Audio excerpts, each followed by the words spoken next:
प्यारे बच्चों, आप सभी का स्वागत है मॉक टेस्ट नंबर 41 में। आज हम लगाएंगे टोटल 10 क्वेश्चन और पिछली क्लास का जो अभ्यास प्रश्न था उसको भी हम देखेंगे। तो देखते हैं पिछली क्लास का अभ्यास प्रश्न आपको क्या दिया गया था। कोई धनराशि साधारण ब्याज पर एक निश्चित दर से 4 वर्षों में दुगनी हो जाता है, इसी दर पर वह 4.5 गुना कितने वर्षों में होगा। देखिए, मैंने मूलधन माना 100 रुपये और वो 4 वर्षों में दुगना हो रहा, यानी कि 200 हो जाएगा। तो यानी कि 100 से 200 हुआ, तो यानी कि इस दौरान मुझे ब्याज कितना मिला, 100 और 200 का अंतर, यानी कि 100 रुपये का ब्याज मुझे 4 वर्षों में मिलता है। तो मैं अगर 100 को 4 से डिवाइड कर दूं तो मुझे पता लग जाएगा कि प्रति वर्ष मुझे कितना ब्याज मिल रहा, 25। तो यही मेरे ब्याज की दर हो जाएगी।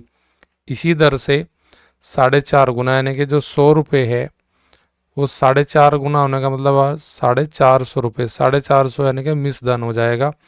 तो 100 से 450 आया, तो यानी कि इसमें कितना ब्याज हमारा जुड़ा है, 400, 450 और 300 का 450 और 100 का अंतर मेरा 350, यानी कि 350 रुपये मेरा 25% की दर से कितने समय में होगा। समय निकालना, अगर मैं ब्याज को दर से भाग कर दूँ तो मेरे पास पता लग जाएगा कितने साल में ये 350 रुपये मुझे मिले 25% की वार्षिक दर से।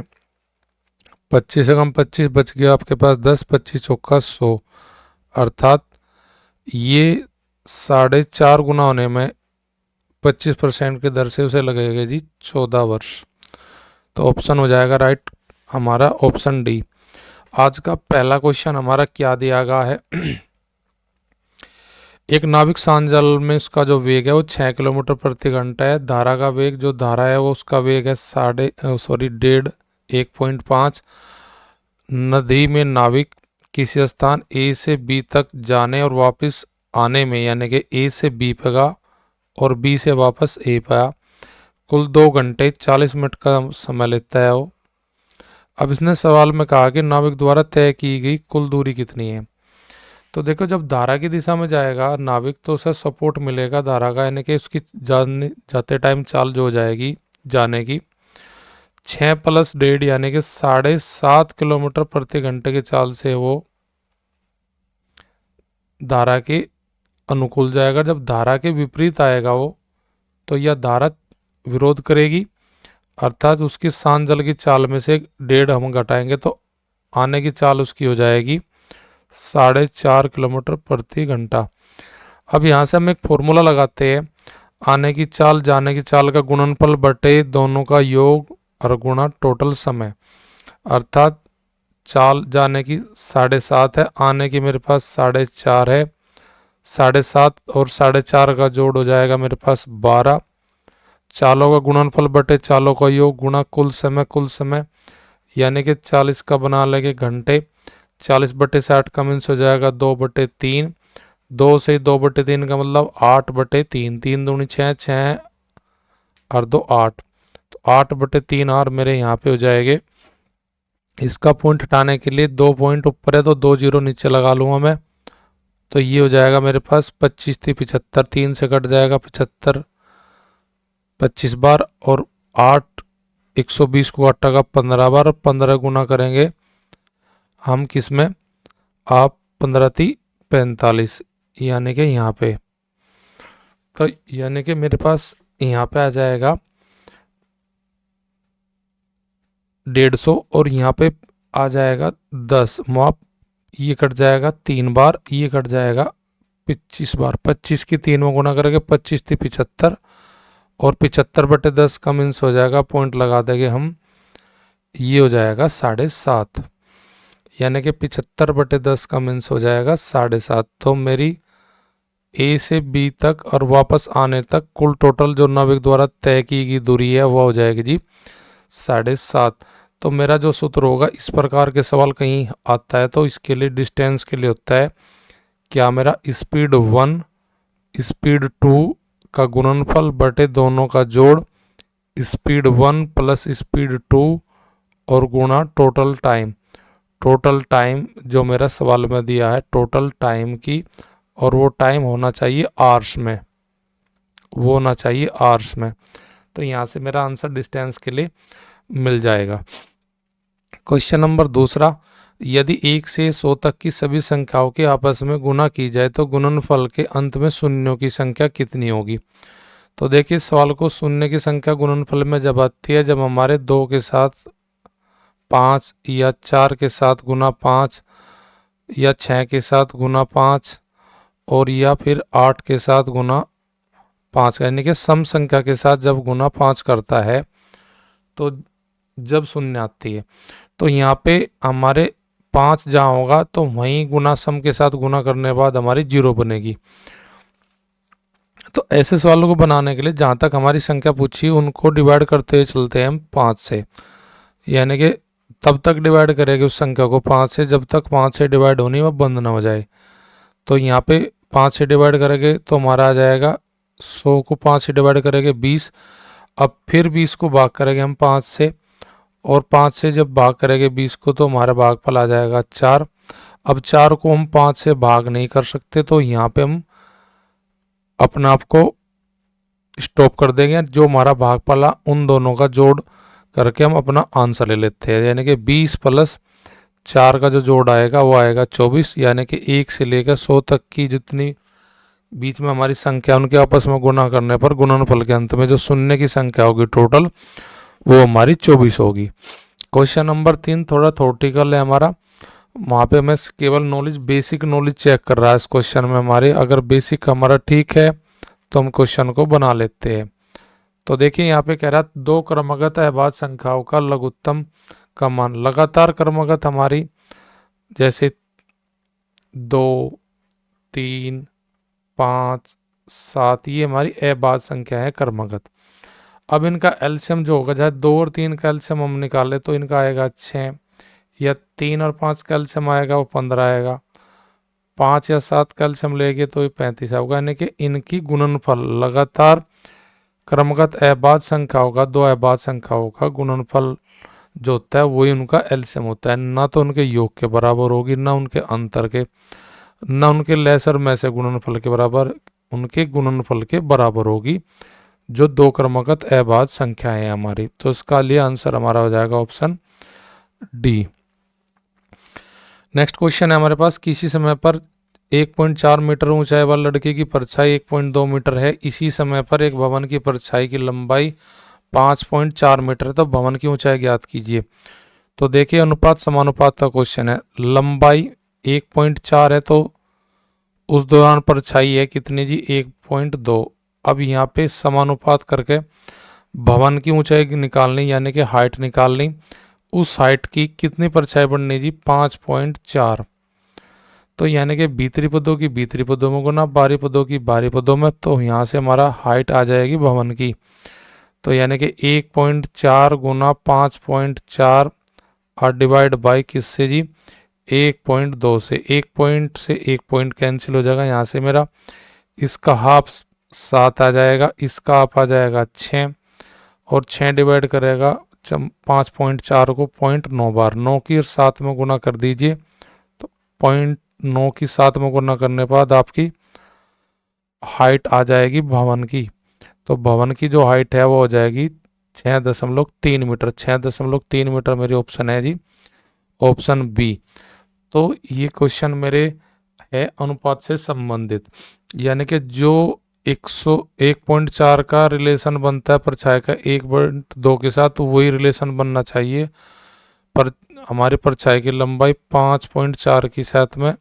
तो इस प्रकार से हम इस सवाल को बना लेते हैं अनुपात समानुपात के फॉर्मूले को लगाकर। क्वेश्चन नंबर 5, एक बल्लेबाज ने किसी पारी में शतक जड़कर अपने औसत रन में 4 की वृद्धि कर ली, बताइए शतक से पूर्व उसका रन औसत क्या था। तो देखिए 20वीं पारी 21वीं पारी से पहले उसने 20वीं पारी खेली होगी, और 20वीं पारी में पता नहीं उसका औसत हमारा क्या है। 21वीं पारी में उसने रन बनाए कितने जी, शतक बना जी, उससे उसका औसत में कितने की बढ़ोतरी होगी जी 4 की। यहाँ पे 21वीं पारी में बढ़ोतरी जब हुई जब उसने शतक लगा, शतक का मतलब सेंचुरी, यानी कि 100 रन बनाए।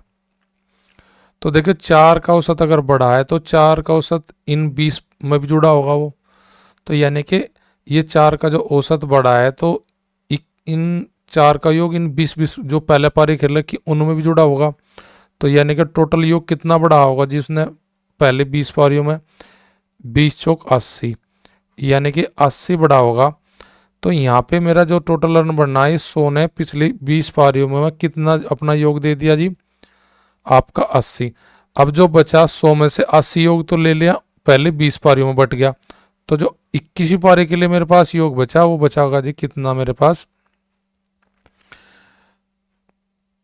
20। तो यानी कि कहने का मतलब ये है कि जो 20 है वो मेरा औसत आ जाएगा इस लास्ट की पारी के बाद, यानी कि उसका जो लास्ट की पारी का जो औसत आएगा वो आएगा 20। अब ये 20 से पहले जो पारी खेल ली उसका औसत बताना, तो ये 20 है 4 प्लस होने के बाद हमारा आंसर। तो 20 में से जो अगर मैं 4 घटा लूँ तो यानी कि मेरे पास आ जाएगा 16, यानी कि मेरा शतक मारने से पहले जो उसका औसत था वो था जी 16। अब देखिए सवाल को अगर देखें तो आंसर मेरा पूछा था शतक से पूर्व का उसका औसत क्या है, तो मेरा आंसर हो जाएगा 16।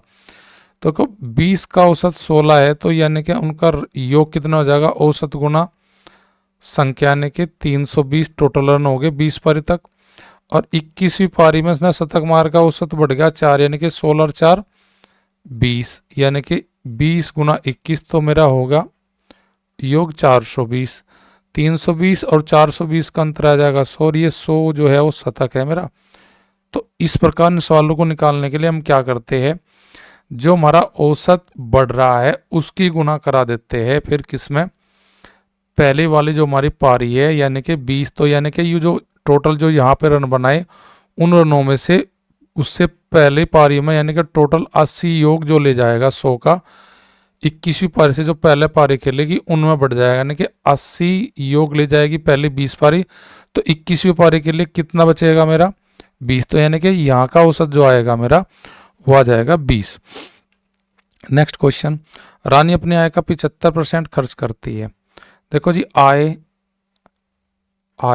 जो होती है वो क्या होती है, खर्च प्लस बचत का जोड़। आय जो होती है जी हमारी वो होती है खर्च प्लस बचत का जोड़। अब इसने सवाल में मुझे कहा है कि भाई वह अगर उसकी आय 100% है यानी कि तो वो खर्च करती है जी 75% खर्च करती है, तो उसकी बचत कितनी होगी, 100 में से हम 75 घटाएंगे तो कह सकते हैं 75 खर्च किए तो 25 बचत की होगी उसने। अब उसकी आय में 30% की बढ़ोतरी होगी, यानी कि 100 पे 30% की बढ़ोतरी का मीन्स हो जाएगा 100 में 30 ऐड और कर लगे हम, यानी कि 100 का 30% यानी कि 30। अब उसकी नई आय होगी जी 130, उसका खर्चा भी बढ़ गया 20%। जब आय बढ़ी तो खर्चा बढ़ा, तो कहना मतलब है कि 75 का 20% यानी कि 5 पैसा बढ़ा। 20% का मतलब 5 पैसा यानी कि 75 का 5 पैसा यानी कि 15। 75 में 15 रुपये बढ़ गए खर्च के, तो यानी कि नया खर्च मेरे पास होगा 75 प्लस 15 यानी कि 90। 130 रुपये आए 90 खर्चा, तो बचत कितनी जी 90 और 130 का अंतर यानी कि 40। अब बचत 40 रुपये हमारी हुई नई, और पुरानी बचत कितनी थी जी 25। तो 25 और 40 का जो अंतर आएगा वो आएगा जी 15, यानी कि 15 रुपये हमारे बढ़े हैं, कहाँ से बढ़े 25 से। तो ये 15 रुपये 25 का कितना परसेंट होगा ये मुझे आंसर निकालना। तो 15/25 गुना 100, 25 चौका 100 और 15 चौका 60, तो यानी कि जो उसकी बचत जो बढ़ेगी वो बढ़ेगी जी 60%। तो 60% के लिए मेरा आंसर हो जाएगा जी ऑप्शन बी, सी। क्वेश्चन नंबर 7, एक रेलगाड़ी खंबे को 10 सेकंड में प्लेटफॉर्म को 25 सेकंड में पार कर जाती है। रेलगाड़ी की लंबाई 200 मीटर है, तो रेलगाड़ी की चाल प्लेटफॉर्म की लंबाई। देखो जब खंबे को पार करती है तो रेल अपनी लंबाई को पार करेगी, यानी कि टी को पार करती है वो 10 सेकंड में। और जब प्लेटफॉर्म को पार करती है तो ट्रेन प्लस प्लेटफॉर्म की लंबाई होती है हमारी, उसे पार करने में टाइम कितना ले लीजिए वह 25 सेकंड जी। अब यहाँ पे सवाल है मुझे पूछा ट्रेन की चाल और लंबा प्लेटफॉर्म की लंबाई। तो चाल निकालने के लिए जहाँ ट्रेन ने पार कर रखा खुद को, यानी कि ट्रेन की लंबाई मुझे दी है 200, यानी कि टी यानी कि 200 मीटर पार करने में वो लेती है 10 सेकंड, तो उसकी चाल हो जाएगी दूरी बटे समय अगर हम करते हैं तो हमारी चाल आती है, तो यहाँ पे गुना अगर मैं 18/5 के लगा दूँ तो मीटर प्रति सेकंड की चाल कन्वर्ट हो जाएगी मेरी किलोमीटर प्रति घंटे में।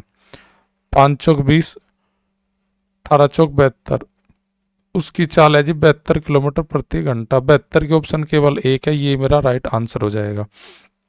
अब प्लेटफॉर्म की लंबाई निकालने के लिए हम क्या करते हैं जी, देखो उसकी जो चाल है वो चाल है मीटर प्रति सेकंड में 200/10 का मतलब 20 मीटर प्रति सेकंड, और घंटे में 20 मीटर प्रति सेकंड होते हैं जी 72। तो जहां ट्रेन ने प्लेटफॉर्म को पार कर रखा है उस समय में गुना कर देते हैं उसकी चाल की 25 सेकंड में पार किया है, 20 मीटर प्रति सेकंड उसकी चाल है, तो कहने का मीन्स है 25 गुना 20 यानी कि 500 मीटर पार किया है उसने 25 सेकंड में। ट्रेन की अपनी लंबाई कितनी है जी 200 मीटर, और 200 मीटर को घटाएंगे 500 में से, किसकी लंबाई आ जाएगी जी प्लेटफॉर्म की। तो 200 और 500 का अंतर हमारे पास जो आएगा प्लेटफॉर्म की लंबाई आ जाएगी, और प्लेटफॉर्म की लंबाई आ जाएगी जी 500 और 200 का अंतर आ जाएगा 300, और 300 ही मेरी ऑप्शन दे रखी पहली वाले में। तो यानी कि उसकी चाल है किलोमीटर प्रति घंटे में 72 किलोमीटर प्रति घंटा, और प्लेटफॉर्म को जिसे पार किया है उसकी लंबाई है जी 300 मीटर। क्वेश्चन नंबर 8, एक गाय 1000 रुपये में बेचने पर 20% की हानि होती है, गाय को 1800 रुपये में बेचने पर कितने % का लाभ अथवा हानि होगी। तो देखो 20% की हानि है तो इसका मीन्स है जी 80% हमारी वह बिकी गई थी, और जहाँ बिकी गई थी कितने रुपए में बिकी गई थी 1000, यानी कि 1000% में वैल्यू ले रहे 80 की। तो 1% की वैल्यू निकाल लेता हूँ मैं यहाँ पहले, और मुझे सबसे पहले निकालना जी करिए मूल, क्योंकि बिना करिए मूल निकालने मुझे लाभ आने का पता नहीं लगेगा जब दोबारा मैं बेच रहा हूँ जितने रुपए में। तो करिए मूल का मान निकालने के लिए हम निकालते हैं 100% की वैल्यू। तो यहाँ पे मेरी 0 से 0 कट गई, 4 से कट के 4 दूनी 8, और 25 चौका 100, और यहाँ पे इसका आप हो जाएगा 50, और 50 के गुना करेंगे 25 में तो 25 और 50 गुना हो जाएगी जी 125, 25 पंजे 125, यानी कि 1250 रुपये में वह गाय खरीदी गई थी। अब उसको हम बेच रहे हैं अब कितने में 1800 रुपये में, तो लाभ होगा क्योंकि जितने में खरीदा उससे देखें बेच रहे तो लाभ होगा। तो लाभ यानी कितने रुपये का होगा जी 1800 माइनस 1250, 1250 1800 का हमारा अंतर आ जाएगा जी 550 रुपये। 550 रुपये को मुझे देखना परसेंटेज के लाभ में, रुपए में लाभ 550 का, तो परसेंट में लाभ देखने के लिए लाभ के रुपए बटे करिए मूल गुना 100। 0 से 0 कट गई मेरी, 25 पंजे 125, 25 चौका 100, और ये 11 पर कट जाएगा, 11 गुना करेगा 4 में तो 11 चौक 44%। 550 का जो लाभ है वो लाभ परसेंट में बन जाएगा 44% के, तो राइट आंसर हो जाएगा ऑप्शन बी। क्वेश्चन नंबर 9, कोई धनराशि साधारण ब्याज पर 5 वर्षों में 1.5 गुनी हो जाती है, तो उन्होंने पूछा ब्याज की वार्षिक दर क्या है। अगर हम 100 रुपये ले रहे, 100 रुपये का 1.5 गुना होने का मतलब यानी कि हो जाएगी 150 रुपये, यानी कि ये मूलधन है और ये मिश्रधन है मेरा, यानी कि अमाउंट, इन दोनों का अंतर आ जाएगा मेरा ब्याज के रुपये यानी कि 50 रुपये, और ये 50 रुपये कैक साल में बने जी 5 साल में, तो 50 रुपये को 5 से डिवाइड करूँगा तो मैं कह सकता हूँ जी हर साल 10 रुपये मिले, तो यानी कि ब्याज की दर मेरी कितनी है जी 10%। तो इसने सवाल में 5 वर्षों में 2.5 गुनी, 1.5 गुनी 2.5 गुनी, सॉरी 2.5 गुनी, तो 2.5 गुनी हुई, तो यानी कि 150 रुपये का ब्याज मिला मुझे। 150 को जब मैं डिवाइड करूँगा 5 से तो मेरे पास ब्याज की दर आ जाएगी कितने % जी 30%। 30% के लिए मेरा ऑप्शन हो जाएगा ऑप्शन बी। और आज का लास्ट क्वेश्चन 10वां, 16,000 रुपये 15% वार्षिक दर से 2 साल 4 माह का चक्रवृद्धि मिश्रधन क्या होगा। तो सबसे पहले तो हम 16,000 रुपये 15% के दर से पहले साल के बाद निकाल लेंगे, तो पहले साल का ब्याज मेरे पास हो जाएगा जी 15 गुना 16 अर्थात 2400 रुपये। अब 2400 रुपये भी फिर ब्याज लग कर देगा मिश्रधन मूलधन में जुड़ के, तो 2400 का फिर निकाल लेते हैं हम 15%, तो कहने का मीन्स ये होगा 2400 का 15% आ जाएगा मेरा 15 चौका 60 और 15 दूनी 30, यानी कि 360 रुपये और अधिक मिलेंगे। 2400 अगर पहले साल मिले पहली साल अगर 2400 मिले तो दूसरी साल 2400 तक कितना अधिक मिलेगा मुझे? 360, यानी कि 360 जोड़ोगे 2400 में तो ये हो जाएगा जी 2760 रुपये। अब मेरे पास पहले साल का, फर्स्ट ईयर का, सेकंड ईयर का, और मेरे पास 4 माह का ब्याज निकालना है मुझे। अब टोटल मेरे पास जो धन हो गया 2 साल के बाद 2400 और 2700 जुड़ के 5160, 5160 जुड़ेगा 16,000 में। तो 2 साल के बाद अगर मैं देखूँ कि मेरे पास कितना मिश्रधन एकत्रित होगा, तो ये 5160 में जोड़ूंगा, यानी कि 5000 जोड़ूंगा मैं किस में? 16 में, तो ये हो जाएगा 21, और 21 में 5160 रुपये मेरा ब्याज है जी।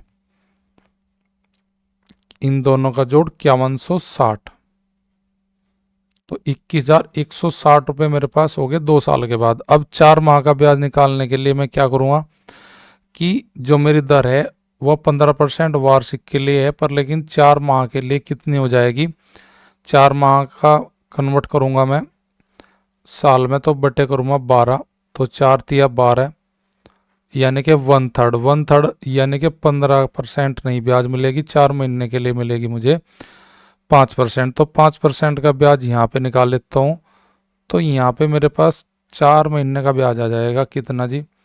0 0 कट गई, 5 दूनी 10, यानी कि 2116 का आप हो जाएगा 1008। 1008 और जोड़ देता हूँ मैं इसमें, 2160 में 1008 जोड़ने के बाद मेरा मिस धन आ जाएगा 8 6 1 2 2, यानी कि 22,168 रुपये मेरे पास आ जाएंगे।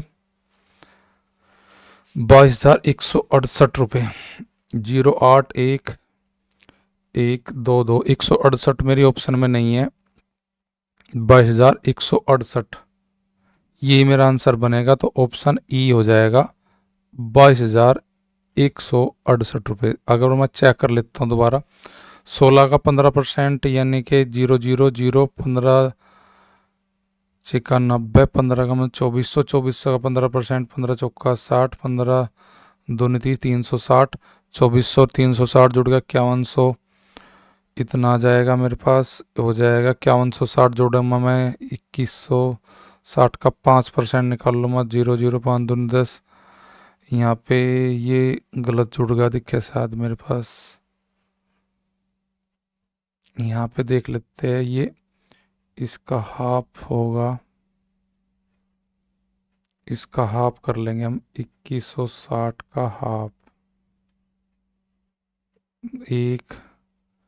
1058, यानी कि यही गलत जोड़ रखा था मैंने।